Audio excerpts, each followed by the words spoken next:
10వ తరగతి విద్యార్థులకి స్వాగతం. మనం భారత రాజ్యాంగం ఇండియన్ కాన్స్టిట్యూషన్ గురించి మనం చూస్తూ ఉన్నాం. అందులో భారత రాజ్యాంగాన్ని రూపొందించడానికి రాజ్యాంగ పరిషత్ని ఏర్పాటు చేయడం జరిగిందని చెప్పేసి మనం అనుకోవడం జరిగింది.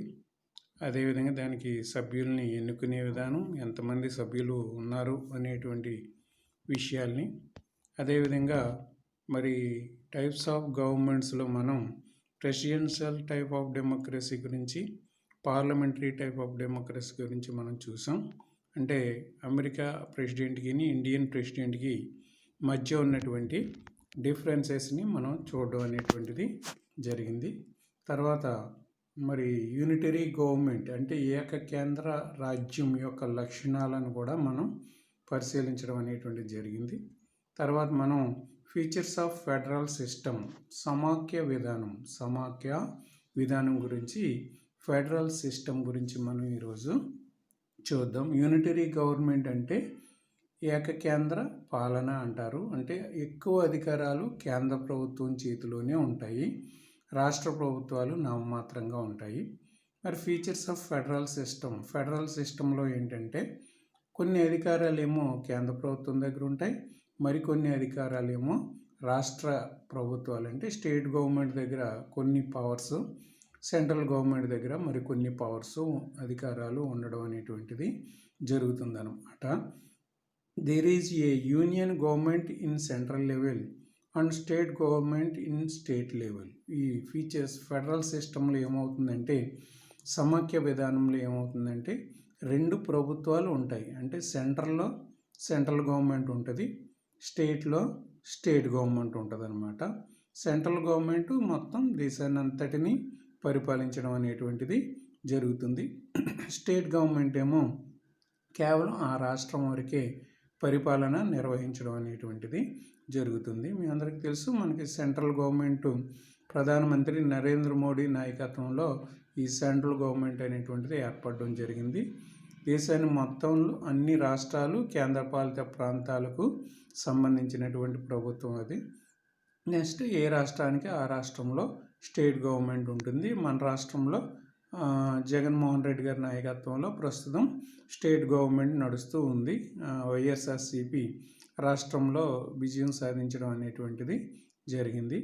ప్రస్తుతం ఈ గవర్నమెంట్ అనేటువంటిది నడుస్తూ ఉంది. అంతకుముందు చంద్రబాబు నాయుడు నాయకత్వంలో స్టేట్ గవర్నమెంట్ ఉండేది. తర్వాత జరిగిన ఎన్నికల్లో ఆయన ఓడిపోవడం, జగన్మోహన్ రెడ్డి పార్టీ గెలవడం జరిగింది. కాబట్టి ప్రస్తుతం ఆయన మరి చీఫ్ మినిస్టర్గా పనిచేస్తూ ఉన్నారు. Each being sovereign in the field assigned to it. అదేవిధంగా అక్కడ కేంద్ర ప్రభుత్వం ఉంటుంది అంటున్నాం, ఇక్కడ రాష్ట్ర ప్రభుత్వం ఉంటుందని చెప్పి అంటున్నాం.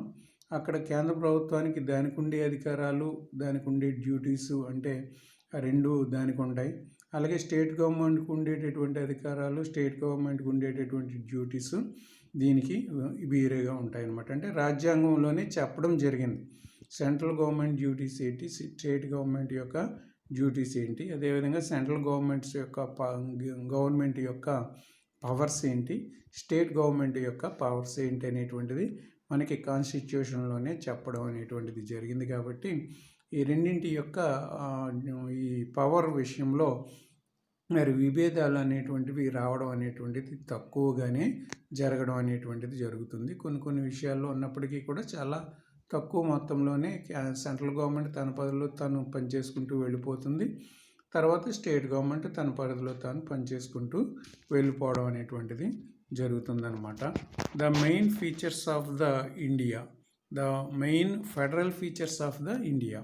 భారతదేశంలో ఉన్నటువంటి సమాఖ్య లక్షణాలను గురించి, ఫెడరల్ ఫీచర్స్ అంటే సమాఖ్య లక్షణాల గురించి, ప్రధానమైనటువంటి సమాఖ్య లక్షణాలు ఫెడరల్ ఫీచర్స్ గురించి మనం ఇక్కడ చూద్దాం. రిటెన్ కాన్స్టిట్యూషన్ అంటే ఫెడరల్ విధానంలో ఏంటంటే రిటెన్ కాన్స్టిట్యూషన్ ఉంటుంది. అంటే లిఖిత రాజ్యాంగం ఉంటుంది. రాజ్యాంగం రాయబడి ఉంటుంది, లిఖించబడి ఉంటుంది. మనం ముందుగానే చెప్పుకున్నాం, వరల్డ్లోనే బిగ్గెస్ట్ రిటెన్ కాన్స్టిట్యూషన్గా మన ఇండియన్ కాన్స్టిట్యూషన్ని మనం చెప్పుకోవడం జరిగింది. అంటే ప్రపంచంలోనే అతిపెద్ద లిఖిత రాజ్యాంగంగా మన భారత రాజ్యాంగాన్ని పేర్కోవడం అనేటువంటిది జరుగుతుంది. మరి ఈ రాజ్యాంగంలోనే ఎవరి పవర్స్ ఏంటి అనేది చెప్పారు. నెక్స్ట్ మనకు వస్తుంది.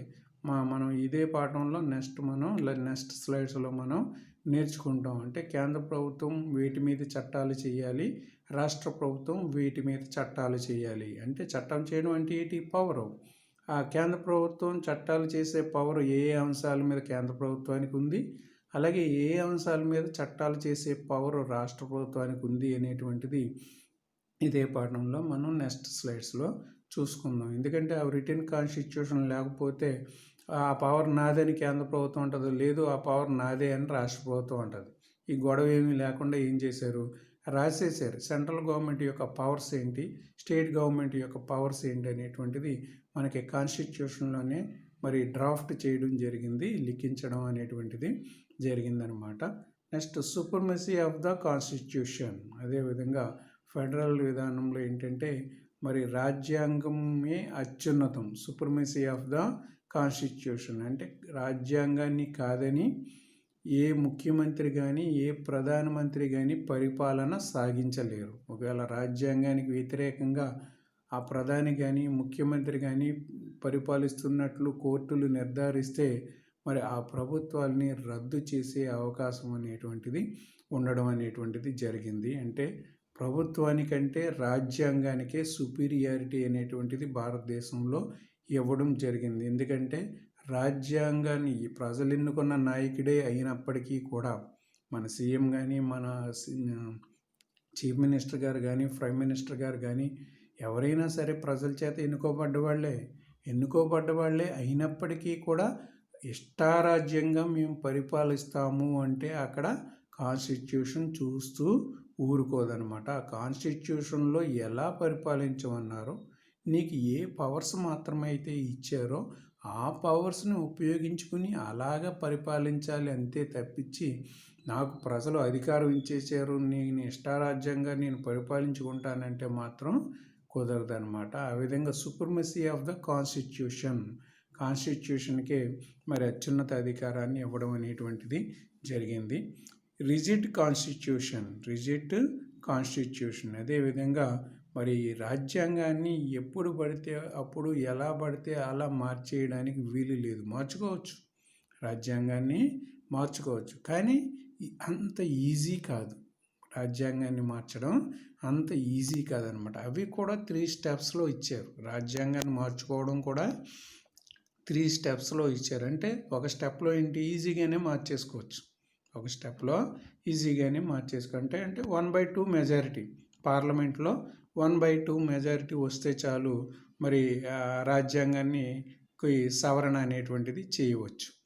అయితే కొన్ని ముఖ్యమైనటువంటి అంశాలలో మరి దాన్ని కాస్త గట్టిగా చేయడం జరిగింది. అంటే కొన్ని అంశాలనేమో 1/2 మెజారిటీతో దాన్ని మార్చేసుకోవచ్చు. మరికొన్ని ముఖ్యమైన అంశాలని 1/3 మెజారిటీ ఉండాలి. 1/3 మెజారిటీ అంటే 1/2 అంటే ఏంటి, 200 మందిలో 100 మంది ఓకే అంటే చాలు, అది పాస్ అయిపోతుంది.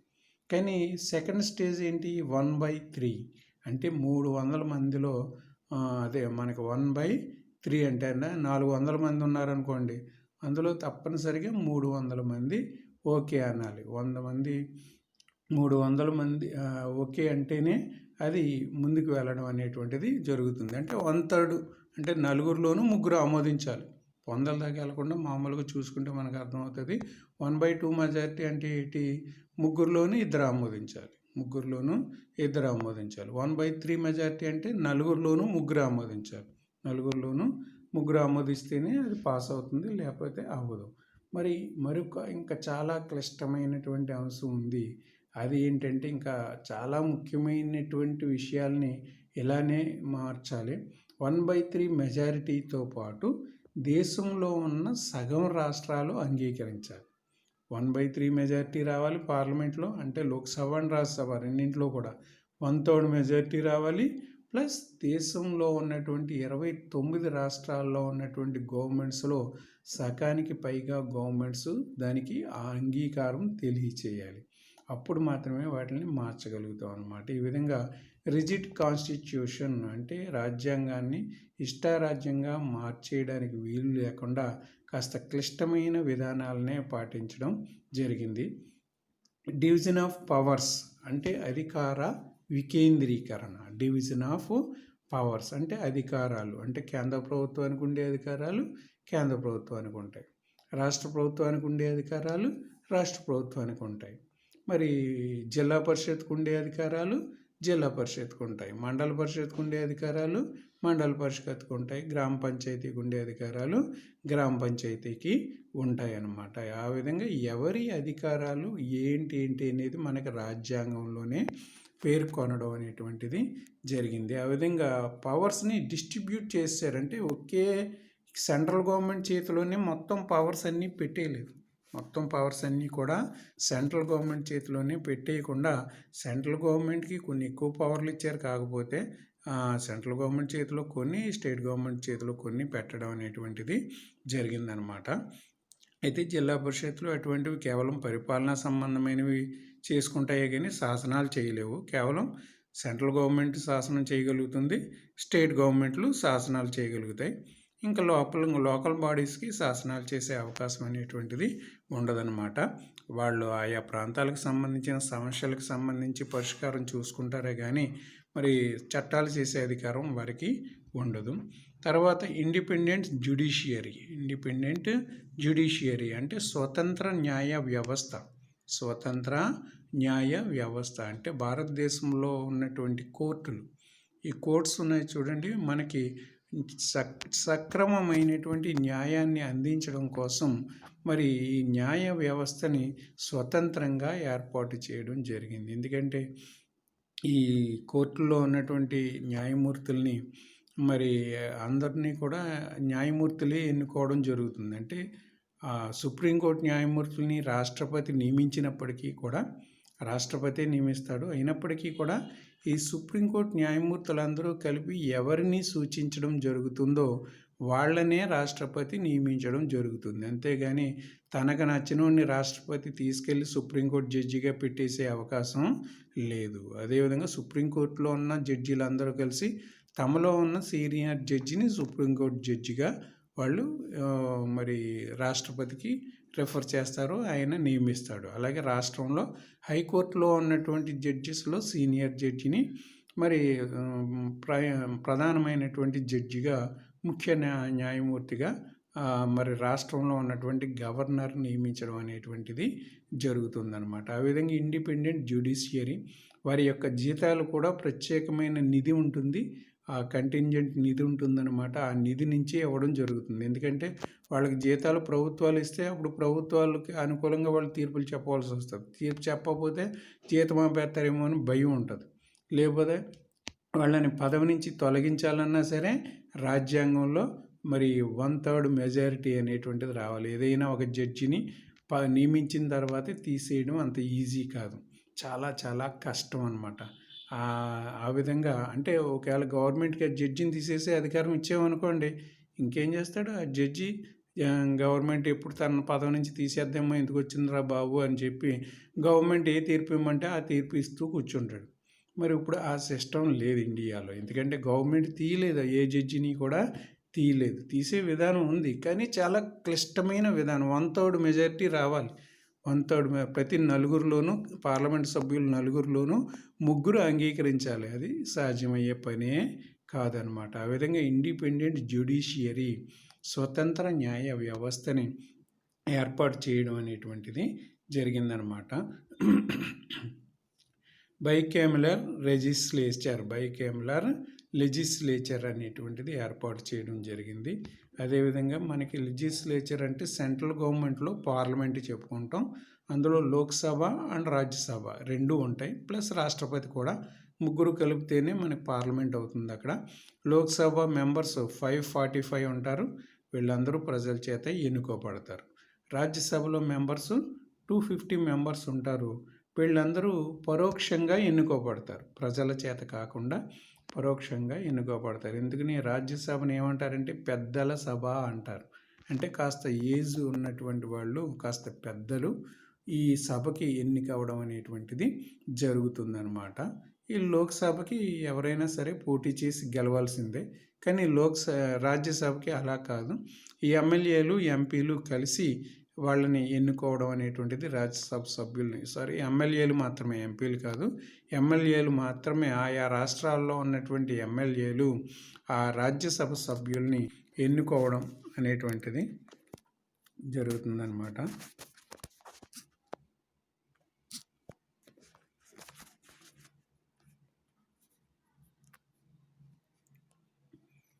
రాజ్యసభ సభ్యుల్ని ఎన్నుకోవడం అనేటువంటిది జరుగుతుంది. అదేవిధంగా బైకామరల్ లెజిస్లేచర్ అక్కడేమో అలా ఉంటుంది. మన స్టేట్ గవర్నమెంట్లో మనం తీసుకున్నట్లయితే స్టేట్ గవర్నమెంట్లో కూడా మరి మనకి శాసనసభ అనేటువంటిది ఇక్కడ మనకి కనిపిస్తుంది. అలాగే శాసన పరిషత్ అనేటువంటిది కూడా మనకి కనిపిస్తుంది. శాసనసభలో ఎమ్మెల్యేలు అందరూ ఉంటారు. మన ఎమ్మెల్యేలు, మన మండపేట ఎమ్మెల్యే జోగేశ్వరరావు గారు కదా, అటువంటి ఎన్నికైపోయినటువంటి ఎమ్మెల్యేలు అందరూ కూడా మన శాసనసభలో సభ్యులుగా ఉంటారు. శాసన పరిషత్ సభ్యులుగా మరి వాళ్ళు కూడా జిల్లా పరిషత్ మెంబర్లు, మండల పరిషత్ మెంబర్లతోటి వాళ్ళు కూడా ఎన్నుకోబడడం అనేటువంటిది జరుగుతుంది. పట్టభద్రులు కొంతమందిని ఎన్నుకుంటారు, టీచర్స్ కొంతమందిని ఎన్నుకుంటారు. అలాగా మరి కొంతమంది మెంబర్స్ని ఎన్నుకోవడం అనేటువంటిది జరుగుతుందన్నమాట. ఈ లెజిస్లేచర్ అనేటువంటిది 2 సభలు ఉంటాయి. అంటే ఒక సభ లోక్సభ, ఇక్కడ రెండో సభ రాజ్యసభ. ఎక్కడైతే ఒకటి శాసనసభ, రెండవది శాసన పరిషత్ అనమాట. మొన్న చూడండి, అమరావతి బిల్లు శాసనసభలో ఆమోదించబడింది, శాసన పరిషత్లో ఆమోదం జరగలేదు. ఎందుకంటే శాసనసభలోనేమో వైఎస్ఆర్ కాంగ్రెస్ పార్టీకి మెజారిటీ ఉంది కాబట్టి వాళ్ళు ఆమోదించేశారు. మరి శాసన పరిషత్తులోనేమో మరి తెలుగుదేశం పార్టీకి మెజారిటీ ఉంది కాబట్టి అక్కడ ఆ బిల్లు చట్టం అవడం అనేటువంటిది జరగలేదన్నమాట. సో ఆ విధంగా 2 సభలు అనేటువంటివి ఏర్పడడం అనేటువంటిది జరుగుతుంది. డ్యూయల్ గవర్నమెంట్ పాలిటీ, అదేవిధంగా డ్యూయల్ గవర్నమెంట్ మనకి ద్వంద్వ ప్రభుత్వం, అంటే కేంద్రంలో కేంద్ర ప్రభుత్వం, రాష్ట్రంలో రాష్ట్ర ప్రభుత్వం మనకి ఫెడరల్ సిస్టంలో ఉండడం అనేటువంటిది జరుగుతుందన్నమాట. అదేవిధంగా Indian polity is dual polity. భారతదేశ రాజకీయం ద్వంద్వ రాజకీయం అనేటువంటిది మనం చెప్పుకోవచ్చు. అంటే మన భారతదేశంలో ఏంటంటే ఎన్నైనా పార్టీలు పెట్టుకోవచ్చు, అనేక రకాలైనటువంటి పార్టీలు మనం చూస్తూ ఉండం. ఎన్నో పార్టీలు ఉంటాయి. ఇప్పుడు అమెరికా ఉందనుకోండి, రిపబ్లికన్ పార్టీ, డెమోక్రటిక్ పార్టీ, అంతే 2 పార్టీలు, ఇంకా వేరే పార్టీలు ఏమీ ఉండవు. డెమోక్రటిక్ పార్టీ ఉంటుంది, రిపబ్లికన్ పార్టీ ఉంటుంది. ఆ 2 పార్టీలు మాత్రమే ఉంటాయి. కానీ ఇండియాలో అలా కాదు కదా. బీజేపీ ఉంటుంది, కాంగ్రెస్ ఉంటుంది, CPI, CPM, Telugu Desam, YSRCP, AIADMK, DMK, ఇలా రకరకాలైనటువంటి పార్టీలు అనేటువంటివి మనం ఆల్ ఓవర్ ఇండియాలో చూడడం అనేటువంటిది జరుగుతుంది. మన రాష్ట్రంలో అయితే మరి ప్రధానంగా మరి YSR Congress party, Telugu Desam party, అదేవిధంగా జనసేన పార్టీ, బీజేపీ, ఇటువంటి పార్టీలు మనకి కనిపిస్తూ ఉంటాయన్నమాట. Indian polity is dual polity. There is union government at the central level. Central central government అంటే యూనియన్ గవర్నమెంట్ ఉంటుంది, అండ్ స్టేట్లోనేమో స్టేట్ గవర్నమెంట్ అనేటువంటిది ఉండడం అనేటువంటిది జరుగుతుందన్నమాట. This dual polity resembles the American polity. ఈ విధంగా ఈ డ్యూయల్ పాలిటీ మన అమెరికాలో ఉన్నటువంటి విధానం లాగే ఉంటుంది. అమెరికాలో కూడా అంతే, సెంట్రల్ గవర్నమెంట్ ఉంటుంది, కాకపోతే ప్రెసిడెంట్ దానికి అధినేత, మనకేమో ప్రైమ్ మినిస్టరు. స్టేట్లో స్టేట్ గవర్నమెంట్ ఉంది, మనకి స్టేట్లో స్టేట్ గవర్నమెంట్ అనేటువంటిది ఉండడం అనేటువంటిది జరుగుతుందన్నమాట. The American polity is also a dual polity. అమెరికాలో కూడా ద్వంద్వ ప్రభుత్వాలు ఉన్నాయి. కేంద్రంలో సెంట్రల్ గవర్నమెంట్ ఉంది, స్టేట్లో స్టేట్ గవర్నమెంట్ ఉన్నాయి. One of it is known as the federal government, union government. అదేవిధంగా అందులో ఒకదాన్ని యూనియన్ గవర్నమెంట్ అంటారు, and the other is one state government. మనకులాగే ఇక్కడ సెంట్రల్ గవర్నమెంట్ని యూనియన్ గవర్నమెంట్ అంటాం, అక్కడే వాళ్ళకి కూడా సెంట్రల్ గవర్నమెంట్, యూనియన్ గవర్నమెంట్, స్టేట్లో స్టేట్ గవర్నమెంట్ అక్కడ ఉంటుంది, ఇక్కడ ఉండడం అనేటువంటిది జరుగుతుందన్నమాట. Similarities between the Indian and American governments. అదేవిధంగా భారతదేశంలో ఉన్నటువంటి ప్రభుత్వానికి, అమెరికాలో ఉన్నటువంటి ప్రభుత్వానికి మధ్య ఉన్నటువంటి పోలికలను గురించి మనం చూద్దాం. సిమిలారిటీస్ని గురించి మనం చూద్దాం. అంటే ఇండియన్ గవర్నమెంట్కి, అమెరికన్ గవర్నమెంట్కి మధ్య ఉన్నటువంటి పోలికలు సిమిలారిటీస్ గురించి మనం చూద్దాం. Indian and American polities are dual polities. రెండు కూడా డ్యూయల్ పాలిటీసే. అంటే కేంద్రంలో కేంద్ర ప్రభుత్వం ఉంటుంది, రాష్ట్రంలో రాష్ట్ర ప్రభుత్వం ఉంటుంది. అక్కడ కూడా అంతే, మన భారతదేశంలో కూడా అంతే. Federal government of USA is not a more league of the states. Like was Indian government is not a league of states. అదేవిధంగా అమెరికాలో ఉన్నటువంటి సెంట్రల్ గవర్నమెంట్ కూడా మరి లీగ్ ఆఫ్ స్టేట్స్ కాదు, అంటే రాష్ట్రాల అందరూ సమైక్యంతో ఏర్పడినటువంటి గవర్నమెంట్ కాదు. అలాగే భారతదేశంలో కూడా అంతే. సెంట్రల్ గవర్నమెంట్ అంటే ఇప్పుడు మనకేముంది, బీజేపీ నాయకత్వంలో మనకి సెంట్రల్ గవర్నమెంట్ అనేటువంటిది ఏర్పడింది. అంతేగాని మన రాష్ట్రాల నుంచి కొంతమందిని, మళ్ళీ కర్ణాటక రాష్ట్రం నుంచి కొంతమందిని కంపల్సరీ ముఖ్యమంత్రులుగా లేదా మంత్రులుగా నియమించాలి, సెంట్రల్ మినిస్టర్లుగా నియమించాలి అనేటువంటి పాలసీ ఏమీ లేదు.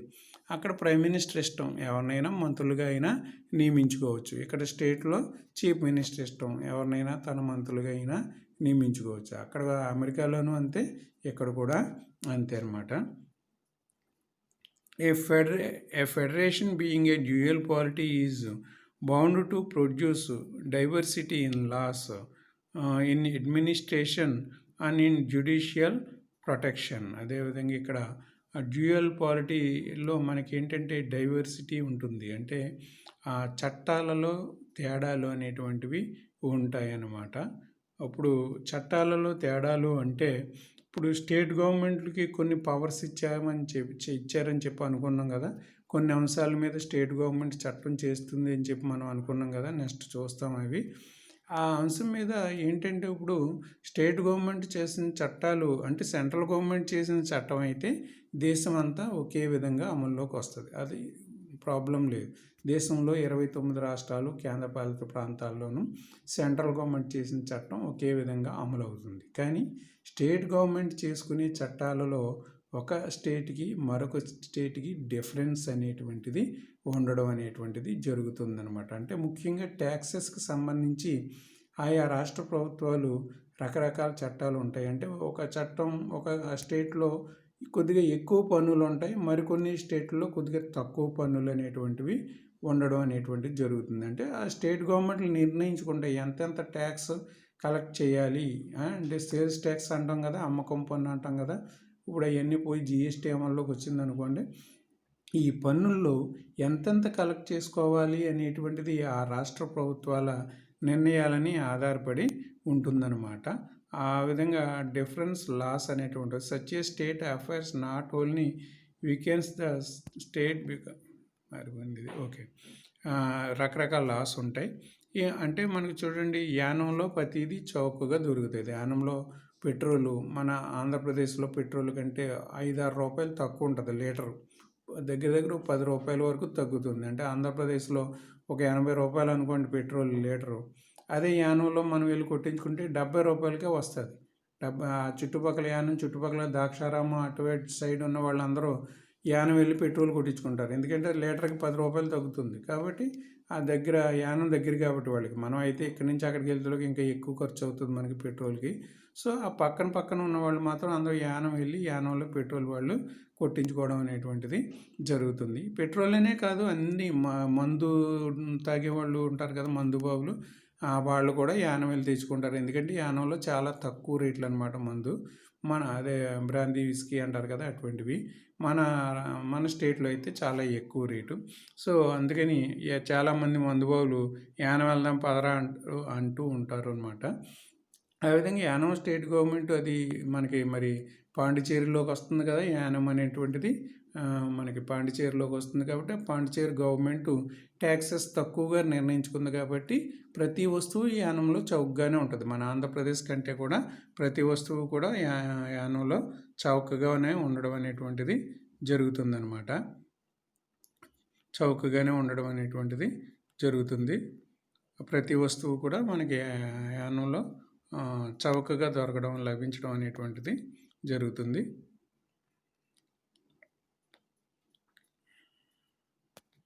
ఓకే, తర్వాత such a state of affairs not only weakens the state but becomes intolerant to the citizens who moves from state to state. అదేవిధంగా such state affairs not only weakens the state but becomes intolerance to the citizens who move state to state. What is the lawful in one state is not lawful another.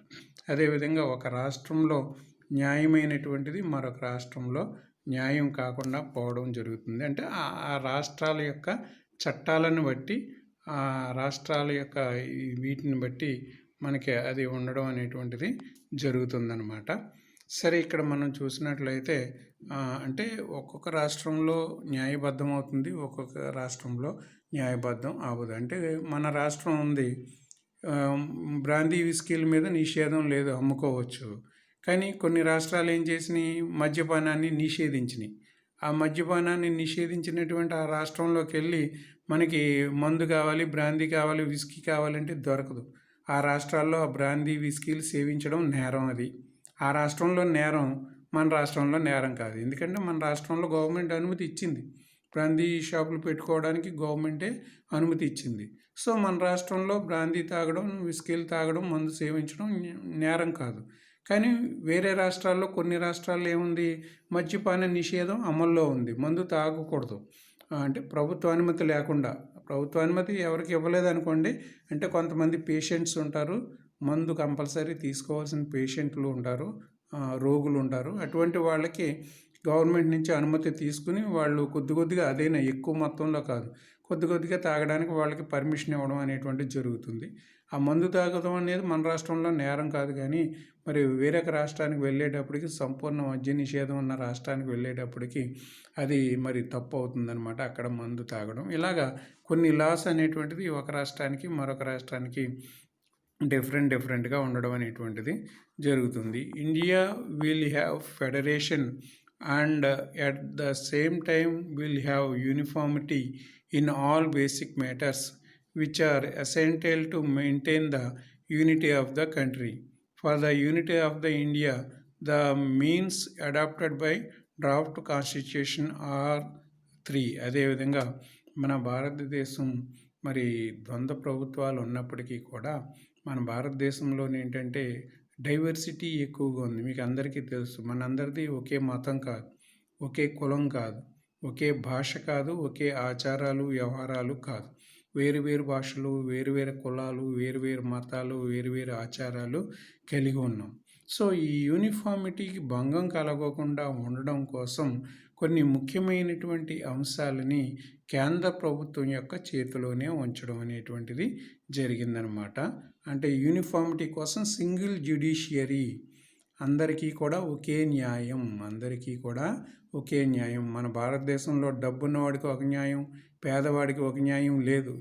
అలాగే స్త్రీలకు ఒక న్యాయం, పురుషులకు ఒక న్యాయం లేదు. అదేవిధంగా మరి చదువుకున్నవాడికి ఒక న్యాయం, చదువుకోని వాడికి ఒక న్యాయం లేదు. అందరికీ ఒకటే న్యాయం, అందరికీ కూడా ఒకటే న్యాయంగా మనం చెప్పవచ్చు అనమాట. Uniformity in fundamental laws, civil and criminal. And అదేవిధంగా ఫండమెంటల్ లాస్ అంటే మనకి ప్రాథమిక హక్కులు ఉన్నాయి, ఫండమెంటల్ రైట్స్ ఉన్నాయి. ఫండమెంటల్ రైట్స్ భారతదేశంలో ప్రజలకి, పౌరులకి అందరికీ వర్తిస్తాయా? మొత్తం అందరికీ వర్తిస్తాయి. ప్రాథమిక హక్కులు ఉన్నాయి కదా, ఫండమెంటల్ రైట్స్ ఉన్నాయి కదా. దేశంలో ప్రతి మనిషికి ఆ ఫండమెంటల్ రైట్స్ వర్తిస్తాయి. అతను భూస్వామైనా, ధనవంతుడైనా, రిక్షా తొక్కునే పేదవాడైనా అతనికి ఆ ఫండమెంటల్ రైట్స్ ఆ 6 ఉంటాయి. పెద్ద ధనవంతుడైనా సరే అతనికి ఫండమెంటల్ రైట్స్ 6 ఉంటాయి. అదేవిధంగా పెద్ద చదువుకున్నవాడైనా ఫండమెంటల్ రైట్స్ 6 ఉంటాయి. ఏమీ చదువు రాదని తంబ్ ఇంప్రెషన్ వేసేవాడికైనా సరే 6 ప్రాథమిక హక్కులే ఉండడం అనేటువంటిది, ఫండమెంటల్ రైట్స్ ఉండడం అనేటువంటిది జరుగుతుందన్నమాట. అలాగే సివిల్ రైట్స్ కూడా అందరికీ ఒకటే, దేశ ప్రజలందరికీ కూడా ఒకే విధమైనటువంటి సివిల్ రైట్స్ అనేటువంటివి ఇవ్వడం జరిగింది. అలాగే క్రిమినల్ కేసులు ఉన్నాయి. క్రిమినల్ కేసులు ఉన్నప్పుడు ఎవరికైనా ఒకటే శిక్ష, ఒకే విధమైన నేరం వాళ్ళు చేస్తే, ఒక ధనవంతుడు ఒక హత్య చేస్తాడు, పేదవాడు ఒక హత్య చేస్తాడు, ఇద్దరికీ ఒకే రకమైన శిక్ష వేస్తారు. ధనవంతుడికి ఏమో 2 నెలల శిక్ష వేసి వదిలేసి, పేదవాడికి ఏమో జీవితాంతం యావజ్జీవ కారాగార శిక్ష వేసేయరు. హత్య అనేదానికి యావజ్జీవ కారాగారమే ఎక్కడైనాను. ధనవంతుడు హత్య చేసినా యావజ్జీవ కారాగార శిక్ష వేస్తారు, పేదవాడు హత్య చేసినా యావజ్జీవ కారాగార శిక్షే వేస్తారు. ఒకే న్యాయం ఉంటుందన్నమాట. A common all India civil service to important post. అదేవిధంగా మన భారతదేశంలో సివిల్ సర్వీస్ అనేటువంటివి చాలా ముఖ్యమైనటువంటి ఉద్యోగాలు అనమాట. డిగ్రీ చదివిన ప్రతి వాళ్ళు కూడా సివిల్స్ రాస్తూ ఉంటారు, ప్రిపేర్ అవుతూ ఉంటారు. భారతదేశంలో ఉన్న ఉద్యోగాలన్నింటిలోని కూడా అత్యున్నత ఉద్యోగాలుగా ఈ ఉద్యోగాలని మనం పేర్కోవచ్చు అనమాట. మరి కలెక్టర్ అనేటువంటి జాబు, అదేవిధంగా జిల్లా ఎస్పీ, ఇటువంటి వాళ్ళందరూ కూడా సివిల్ సర్వీస్ ఎగ్జామ్ రాసి వాళ్ళు కలెక్టర్లు అవడం, ఎస్పీ అవడం అనేటువంటిది జరుగుతుందన్నమాట. ఆ విధంగా పెద్ద పెద్ద స్థాయిలో ఉండే పోస్టులన్నీ కూడా సివిల్ సర్వీస్లో మరి ఉంచడం అనేటువంటిది జరుగుతుంది. ఆ సివిల్ సర్వీస్ రాయడం, అది సాధించడం మరి తమ జీవిత లక్ష్యంగా చాలామంది చెబుతూ ఉంటారు. డాక్టర్ అవ్వాలంటారు, అదేవిధంగా యాక్టర్ అవ్వాలంటారు, లేదా కలెక్టర్ అవ్వాలంటారు. కలెక్టర్ అవ్వాలంటే ఏం చేయాలి? సివిల్ సర్వీస్ ఎగ్జామ్స్ రాయాలి. డిగ్రీ అయిన తర్వాత సివిల్ సర్వీస్ ఎగ్జామ్స్ రాసి అందులో టాప్ ర్యాంకులు వచ్చిన వాళ్ళు మాత్రమే కలెక్టర్ అవుతారు. అందరూ కలెక్టర్లు అయిపోరు. మళ్ళీ ఆ ఎగ్జామ్లో చాలామంది పాస్ అవుతారు. అయినప్పటికీ కూడా అందులో టాప్ మోస్ట్ ర్యాంకులు వచ్చినటువంటి వాళ్ళు మాత్రమే కలెక్టర్స్ అవుతారు. తర్వాత ఉన్నటువంటి వాళ్ళు వేరే వేరే వర్గాలకి, అంటే ఇండియన్ ఫారెన్ సర్వీసు, ఇలా రకరకాల సర్వీస్ ఉంటాయి. ఆ సర్వీసుల్లోకి, ఇండియన్ పోలీస్ సర్వీసు, వాటిల్లోకి వాళ్ళు వెళ్ళడం అనేటువంటిది జరుగుతుందన్నమాట. తర్వాత మనం చూసినట్లయితే ఏ సింగిల్ జ్యుడిషియరీ, ముందుగానే చెప్పుకున్నాం అందరికీ ఒకే విధమైనటువంటి న్యాయం ఉంటుందని. Uniformity in fundamental laws, civil and criminal, ఇవి ఆల్రెడీ చూడడం జరిగింది. తర్వాత సింగిల్ జ్యుడిషియరీ గురించి చూసినట్లయితే the Indian federation through a dual polity has no dual judiciary at all. మన భారతదేశంలో ద్వంద్వ ప్రభుత్వం ఉంది. కేంద్రంలో కేంద్ర ప్రభుత్వం, రాష్ట్రంలో రాష్ట్ర ప్రభుత్వం ఉంది. అదేవిధంగా మరి dual judiciary at all has no dual judiciary అంటే కేంద్రంలో కేంద్ర ప్రభుత్వ కోర్టు, రాష్ట్రంలో రాష్ట్ర ప్రభుత్వ కోర్టు అని ఏమీ లేదు. అంతా ఒకటే కోర్టు. కాకపోతే మనకు బాగా చిన్న కోర్టు మన ఆల్మూరులో ఉంటుంది, మెజిస్ట్రేట్ అంటారు. మరి జిల్లా కోర్టు ఏమో కాకినాడలో ఉంటుంది, జిల్లా కోర్టు అంటారు దాన్ని. స్టేట్లోనేమో హైకోర్టు ఉంటుంది. ఇంక మొత్తం దేశం మొత్తానికి సుప్రీంకోర్టు ఉండడం అనేటువంటిది జరుగుతుంది. అంతేగాని కేంద్రానికి కేంద్రం కోర్టు, రాష్ట్రానికి రాష్ట్రం కోర్టు, మండలానికి మండలం కోర్టు, ఇటువంటివి ఏమీ కూడా ఉండవు అన్నమాట. Courts and the supreme court are from one single integrated judiciary. అంతా కూడా ఈ సుప్రీంకోర్టు అయినా, లేకపోతే హైకోర్టు అయినా, లేకపోతే డిస్ట్రిక్ట్ కోర్టు అయినా, మున్సిపల్ కోర్టు అయినా, ఏదైనా సరే ఒకే న్యాయ వ్యవస్థ నుంచి అవి రావడం అనేటువంటిది జరుగుతుందన్నమాట. లాయర్స్ అనేటువంటి వాళ్ళు ముందు లా చదువుకోగానే చిన్న కోర్టులో ప్రాక్టీస్ స్టార్ట్ చేస్తారు. అంటే ఆలమూరు, రామచంద్రపురంలో ఉన్నటువంటి చిన్న చిన్న కోర్టుల్లో ప్రాక్టీస్ స్టార్ట్ చేస్తారు. స్టార్ట్ చేసి అలా అలా సీనియారిటీ వచ్చిన తర్వాత వాళ్ళు డిస్ట్రిక్ట్ కోర్టుకి వెళ్తారు, జిల్లా కోర్టుకి వెళ్తారు. జిల్లా కోర్టులో మంచి ప్రావీణ్యం వచ్చిన తర్వాత హైకోర్టులకి వెళ్తారు. హైకోర్టులో ప్రావీణ్యం వచ్చిన తర్వాత సుప్రీంకోర్టుకి వెళ్ళడం అనేటువంటిది జరుగుతుందన్నమాట. Provide remedies in all cases under the constitutional law, the civil law or the criminal law. అదేవిధంగా అన్ని కేసులకి సంబంధించి కూడా, అంటే కేసుల గురించి మీరు ఆల్రెడీ 8వ తరగతిలో మీరు చదువుకున్నారు. Civil cases, criminal cases. Civil cases అంటే వివాహం, విడాకులు, పొలం తగాదాలు, ఆస్తి తగాదాలు, ఇవన్నీ సివిల్ కేసుల్లోకి మనకి వస్తాయి. అదేవిధంగా క్రిమినల్ కేసులు అంటే దొంగతనం, కొట్టడం, చంపుకోవడం, ఇవన్నీ కూడా క్రైమ్తో కూడుకున్నటువంటివన్నీ కూడా క్రిమినల్ కేసెస్లోకి వస్తాయని చెప్పి మీరు 8th క్లాస్లో మీరు చదువుకోవడం అనేటువంటిది జరిగిందనమాట. తర్వాత ఈ స్లైడ్ నుంచి మనం నెక్స్ట్ లెసన్ని మళ్ళీ పార్ట్ 4లో కంటిన్యూ చేద్దాం. అందరూ కూడా చక్కగా ఈ లెసన్స్ అన్నిటినీ ఫాలో అవ్వండి. మరి ఇంకా మరొక లెసన్ కూడా ఆన్లైన్లోనే మనం వచ్చే వారం మళ్ళీ చెప్పుకుందాం. ఈ లెసన్ ఇంకా ఉంది. ఈ లెసన్ ఇప్పటికి మనకి 3 పార్ట్స్ కంప్లీట్ అవ్వడం జరిగింది. ఇంకా 1 or 2 పార్ట్స్ మనకి ఈ లెసన్ ఇంకా ఉంటుంది. ఈ లెసన్ కంప్లీట్ అయిన తర్వాత మరొక కొత్త లెసన్ని మనం స్టార్ట్ చేద్దాం. ఓకే, అందరూ నోట్స్లు రాసి రెడీగా ఉండండి. మన రీఓపెనింగ్ నవంబర్ 2వ తేదీన ఉండొచ్చు.